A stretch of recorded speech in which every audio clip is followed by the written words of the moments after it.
Hi, everyone. Welcome back to Bufnagle the podcast, where we explore entertaining and enlightening discussions of the adventure of life and all things good, from science and technology to history and philosophy to leadership and success. We hope to give you a better understanding of the world and skills for everyone to pursue their own adventure.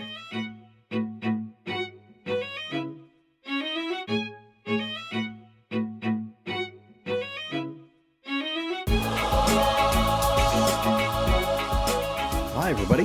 Welcome back to Bufnagle, the podcast, where we talk about all things good in the pursuit of the adventure of life. I'm Rafe, and I'm solo hosting today because Harry is out doing very important Harry things. So that's he is what do we call it? An excused absence. We miss him, but we understand how those things go. So before I get going, I want to say thank you for the great listeners that we have. You have made us a global top 10% podcast. As usual, you can reach us at bufnagle@bufnagle.com. Remember, share the love, share the buff, give us a 5-star review, 6-star review, 7 or 8. I mean, if you can find ways to give us extra stars, we'll take those. Remember to subscribe, hit the like button, the smiley stars, the happy bananas, I don't know, whatever's out there. Give us a what do they call it? Some sort of affirmation would be very, very, very nice. And remember to tell a friend to listen, and you will get a free episode. And you can always buy me a coffee or pudding or a new Tesla would be nice. One of those things. You can find that link in the show notes. Enough of that. Okay, so I have a set of notes here that I was going to speak about, and I will. And I also have the Twitter machine showed me a little thing right here before I sat down to do this week's episode. And it is a quote from our friend Nicolas Cage. And those of you who have been following us back since the time when Zach was co-hosting with us, we tend to be fans of Mr. Cage. I don't know anything about him personally, but we think his movies are funny, and we are big fans of the National Treasure films, and his general persona on film is kind of funny. He's become almost a William Shatner-esque kind of character, where he becomes what do they say it? He becomes a parody of himself, I suppose, is the way to say it, and so we tend to laugh at the funny things he does. He even has a Nicolas Cage movie about being Nicolas Cage, which is kind of funny, I guess. I'll have to go see that. But anyway, Nicolas Cage has thrown himself into the AI ring, and generally we like actors and artists for the acting and the arting that they do, because they're very good at it, and we aren't, and we love to see excellence regardless of any sort of other affiliations that these people might have. We appreciate what they do, and we applaud them for it, just like we do with athletes or anybody else. Just because you're really good at something doesn't mean we should take your advice on other things. But here, Mr. Cage is discussing a thing that is near and dear to his heart, which is art, and his art is filmmaking. And he here's the quote. It's a little bit long, but I will read it to you. I don't know, it can't be more than 30 seconds or so. Let's see what happens. He says, "There is another world that is also disturbing me, and it's happening right now around all of us, the new AI world. I am a big believer in not letting robots dream for us. Robots cannot reflect the human condition for us. That is a dead end if an actor lets one AI robot manipulate his or her performance even a little bit. An inch will eventually become a mile, and all integrity, purity, and truth of art will be replaced by financial interests only. We cannot let that happen. The job of all art, in my view, film performance included, is to hold a mirror to the external and internal stories of the human condition through the very human, thoughtful, and emotional process of recreation. A robot can't do that. If we let robots do that, it will lack all heart and eventually lose edge and turn to mush. There will be no human response to life as we know it. It will be life as robots tell us to know it. I say, protect yourselves from AI interfering with your authentic and honest expressions." And I was flabbergasted to see this. I guess that was more than 30 seconds, right?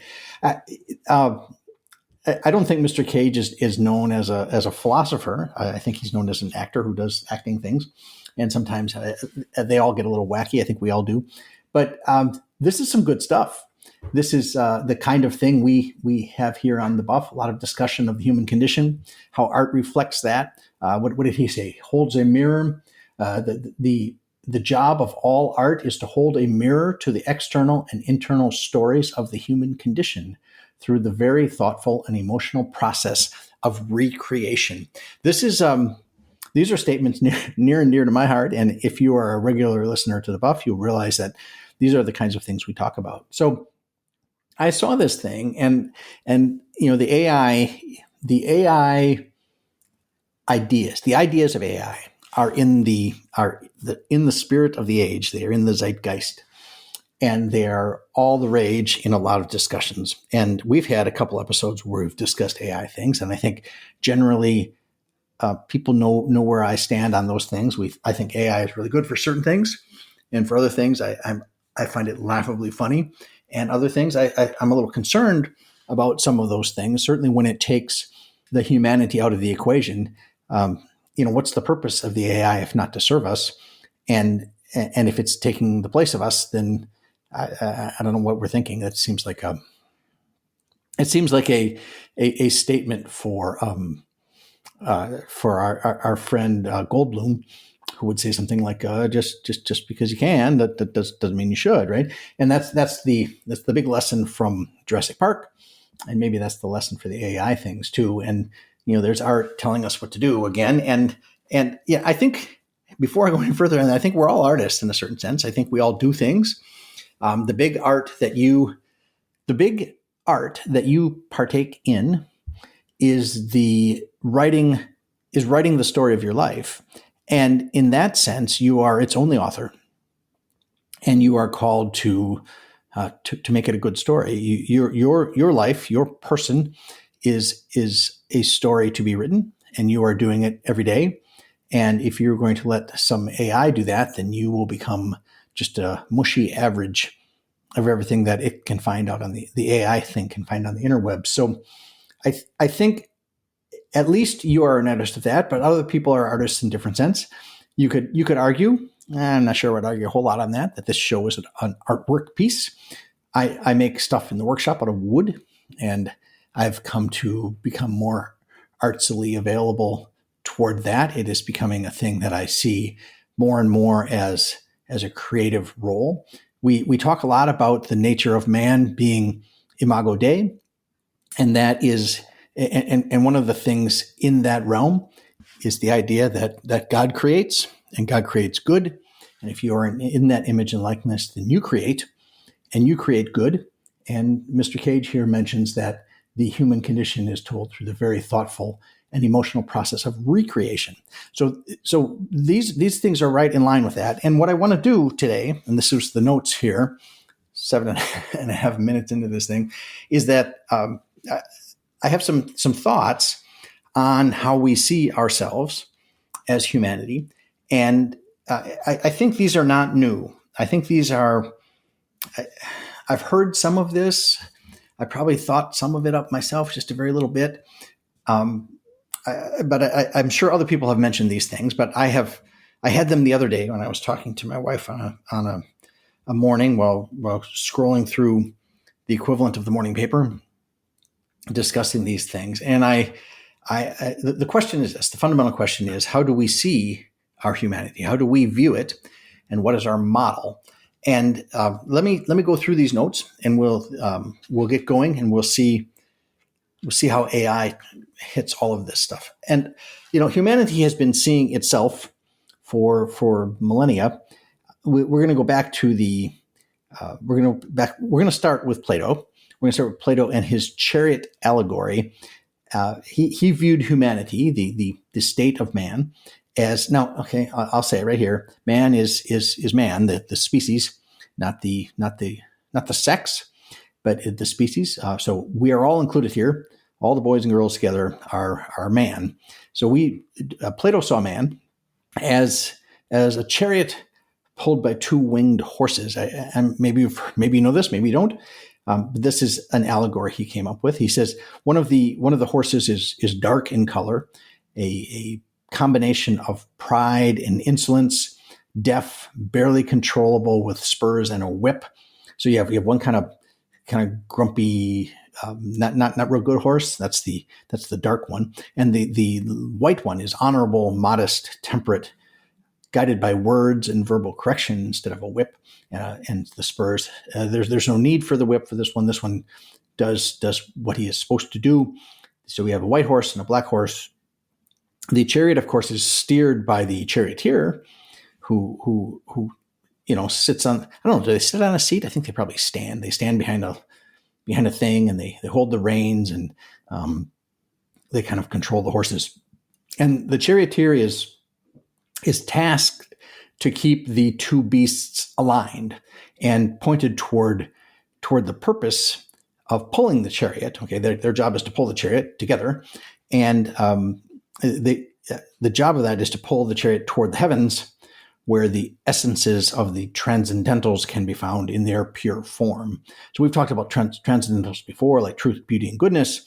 Also, there are things up there like justice and courage and those kinds of honorable things that we ought to do, those things that transcend us, those things that are in a realm other than the material world. But so you got a chariot run by a charioteer, pulled by two horses, and they are is trying to get you up there to heaven, or at least to the edge of it, get you where you need to go. Now the charioteer is trying to follow the gods up there because that's where the gods hang out. But unlike the gods who have two immortal white horses pulling their chariots, we're stuck with the dark horse and the light horse, and the dark horse is mortal and has to, and that produces a more difficult ride. Okay, so the dark horse is always trying to pull down, the white horse is pulling up, and the charioteer gets, it's what do they say, highly turbulent flight, you could say, something like that. And the white horse wants to follow that pathway up, but the dark horse wants to pull you down, and that's the status of our nature, is that we have these competing horses pulling us in different directions, and we're supposed to control this thing. So for the charioteer is a component of this allegory that represents for Plato. He's the logos. So we've talked about that. The rational part, the reason in mankind is the charioteer. He's the reason. He's trying to control the horses. And the two horses are the white horse of what we call thumos, which is the life drive, your spiritedness, your desire to win, all these good things that are in your chest, as they say. So logos is kind of like your head, and your thumos is in your chest, and it's your drive and your life force. And then the dark horse is your appetites or your desires or your lusts and pleasures. So we have mind, which is logos, chest or spirit, which is thumos, and your tummy or your loins, which are your appetites and your hunger. So that is a model for I guess for the human condition. And if you have that model, then you can start talking about how different things impact it, and how you should drive your horses, and how you should steer your horses, and how you come to get to your ultimate goal, which is your to get to the heavens with the gods. Now I'm going to fast forward a little bit from that time, from Plato's time, which was long ago, to the dawn of the Renaissance and the invention of simple machines like clocks.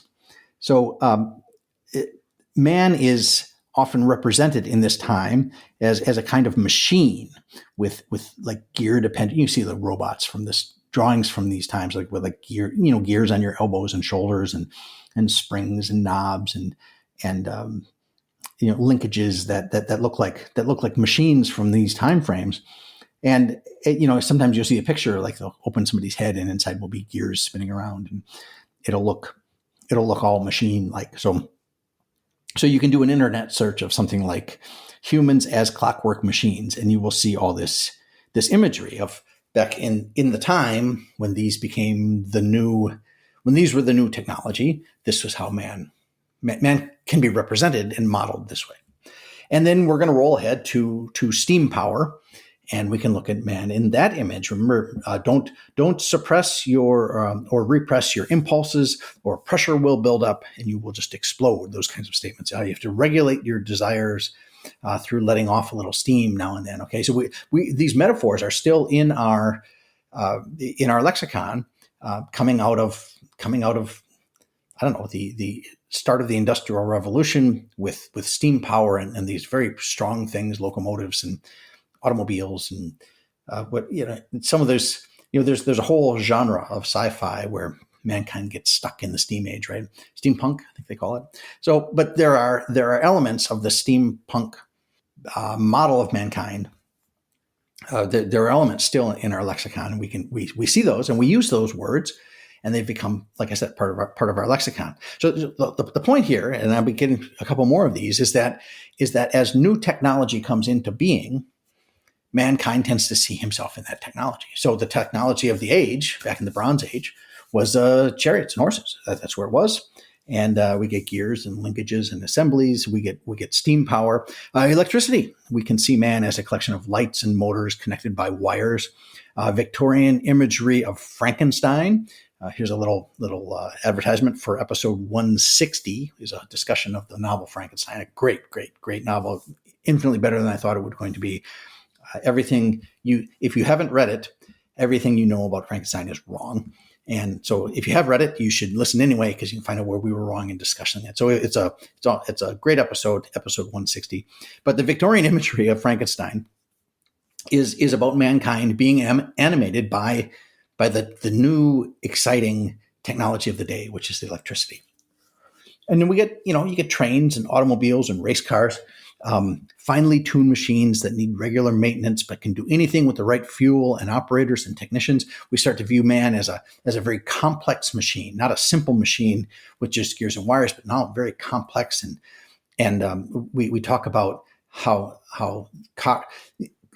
automobiles and internal combustion engines are a lot like humans, and we talk about the mitochondria are the little engines that drive the cells. I mean, humanity is viewed akin to the technology of the time, right? And then onto computers. We are in computer land now.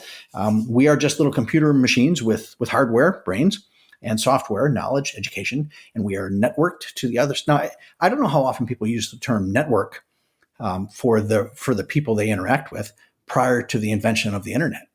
But I never used the term network. I mean, we had a Rolodex. I didn't consider them my network. I considered them my colleagues. And we didn't have a network of people. We didn't do networking until networks came along. And now we view man as a component, as a machine, like the common new and sexy and the fun machines of our age are the models now for how we view man. And that leads us here to the last one, which is AI.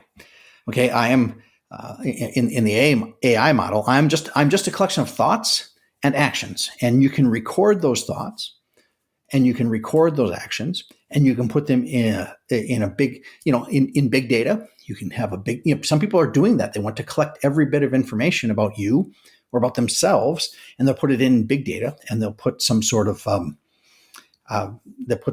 AI model on that, and they'll develop an algorithm that will be me. And then during my lifetime, we train the model, we make the model more and more and more like me. And then when I die, I live on. They just upload me to the cloud and I live forever. I keep generating Bufnagle podcasts every Tuesday. They will come out from now into infinity. And when you do that, you can start seeing, wait a minute, how in the world, how is that really going to work? If I'm in the internet and the year's 4,500, and it's still generating, I haven't done the math on that one to see what episode that's going to be. But when we get the 10,000th weekly episode or the 50,000th weekly episode, what will it be? Well, it'll just be me again saying these same kinds of things. And they don't know how I research these. They don't know what my experiences are, but the model will look like the average of all the other things that are in there.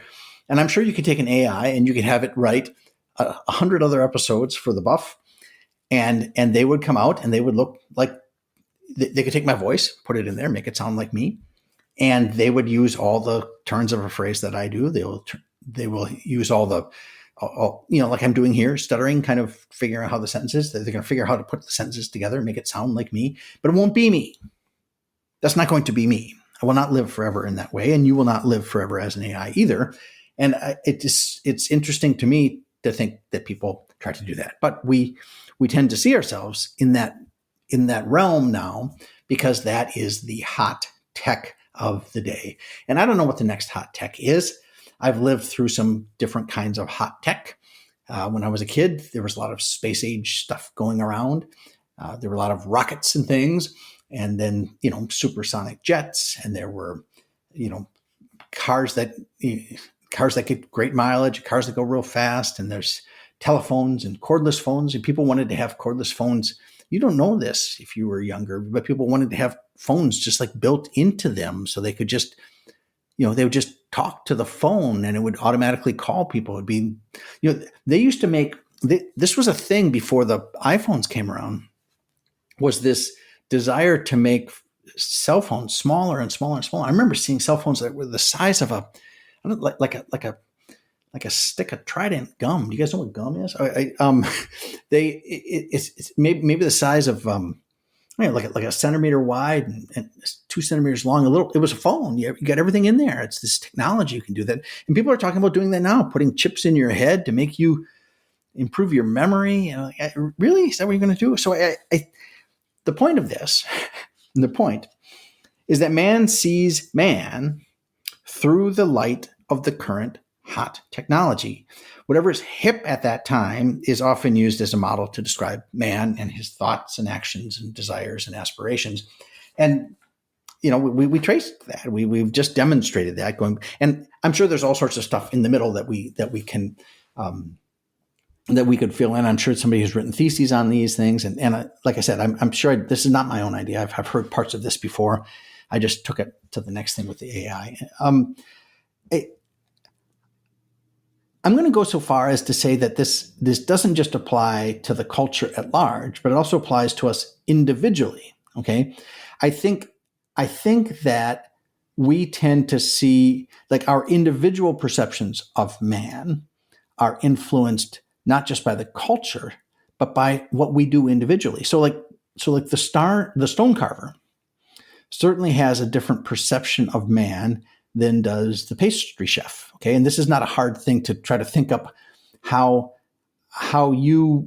what you do and who you are, how that impacts your view of mankind. So perhaps the stone carver says, well, man is hard and difficult.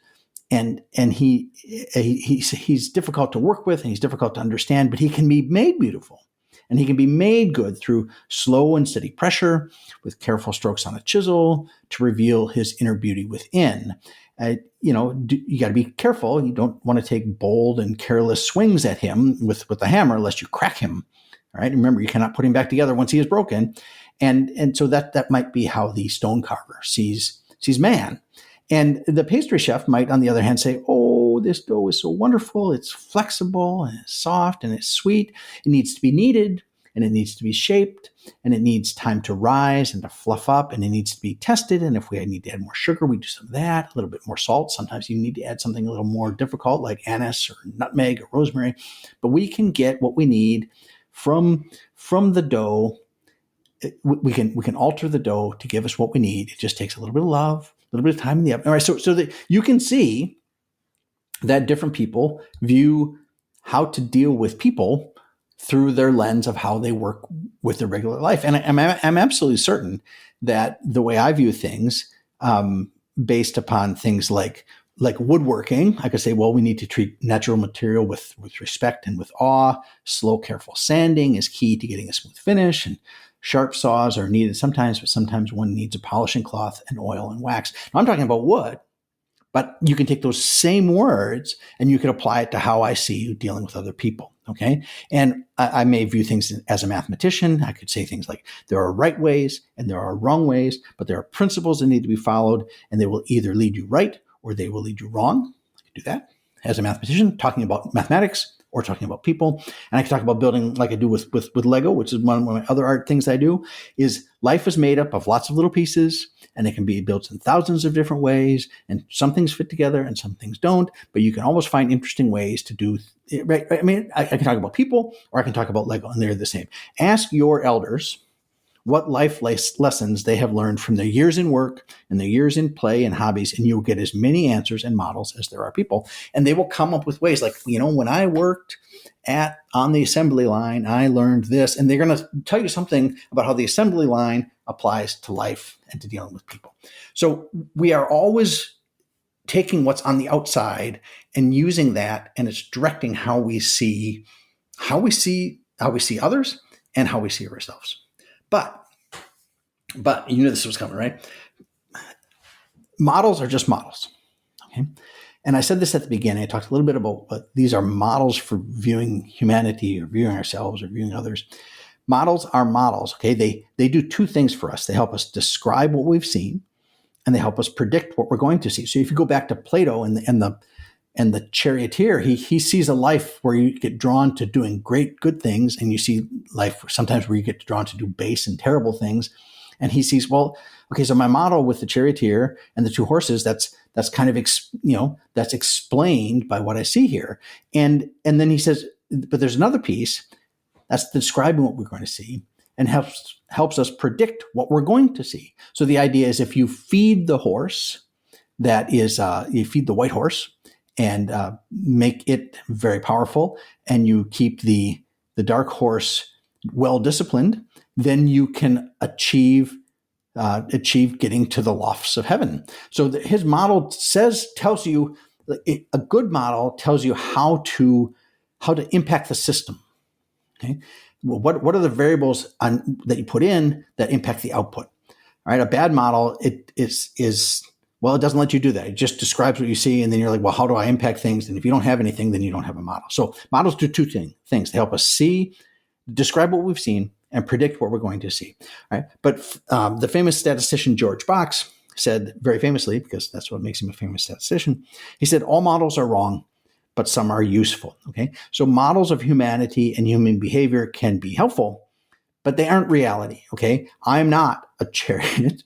Okay, I'm not a steam engine. Okay, I'm not a wind-up clock or a battery or wires, motor and lights. I'm not a race car or a rocket or a computer or an algorithm. I am a man. And in that, we are not just flesh, but we are an infusion of flesh with spirit. Now, you could argue that that's a model, and I'll grant you that, okay? But that's a model that's closer to anything than what I've just listed with chariots and clocks and steam engines and wires and things like that, all right? We are flesh infused with spirit. And anybody who disagrees with that obviously has never been to a funeral or seen a body. And I thought of this at the most recent funeral I was at. Okay, so at a funeral, typically, often you will have an open casket, and therein lies the corpse, the material object of the man. Okay, but is that the man? Is that the woman? Is that the child? There is.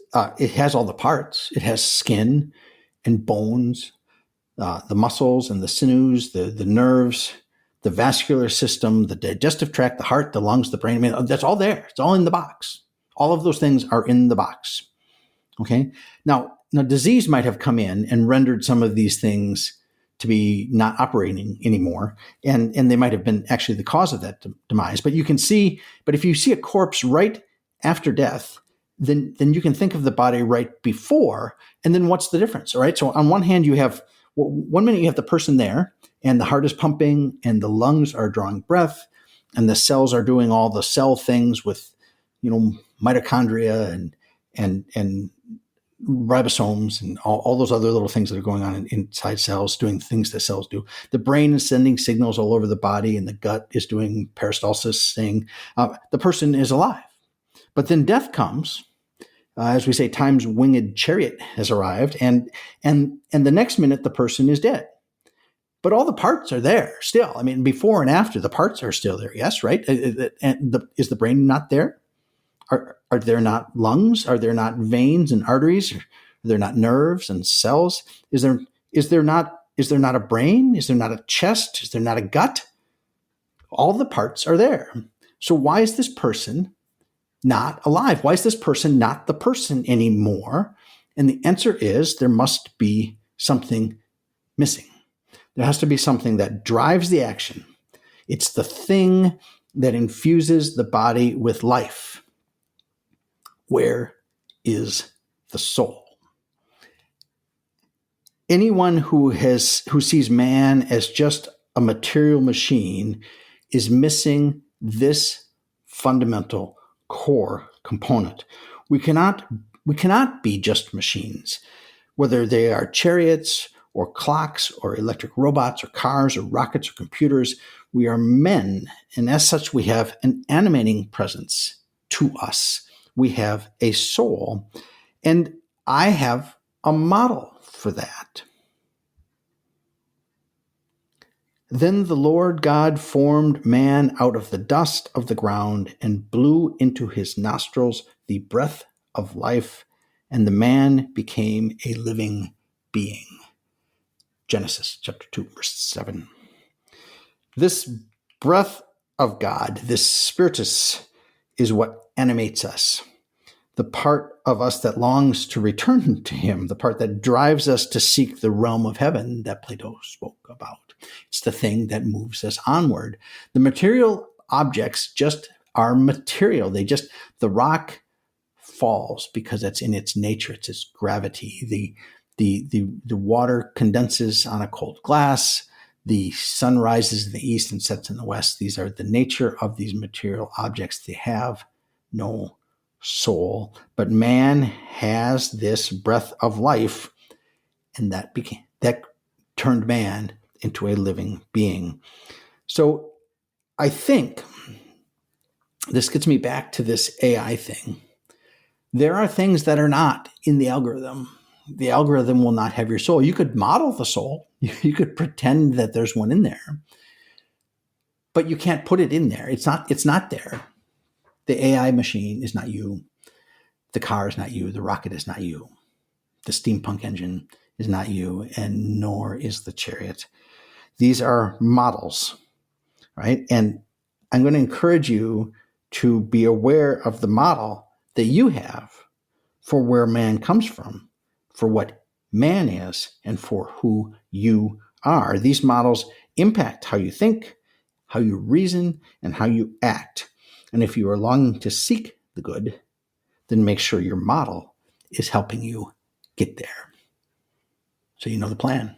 Seek the good, live virtuously, and flourish, and enjoy the adventure of life.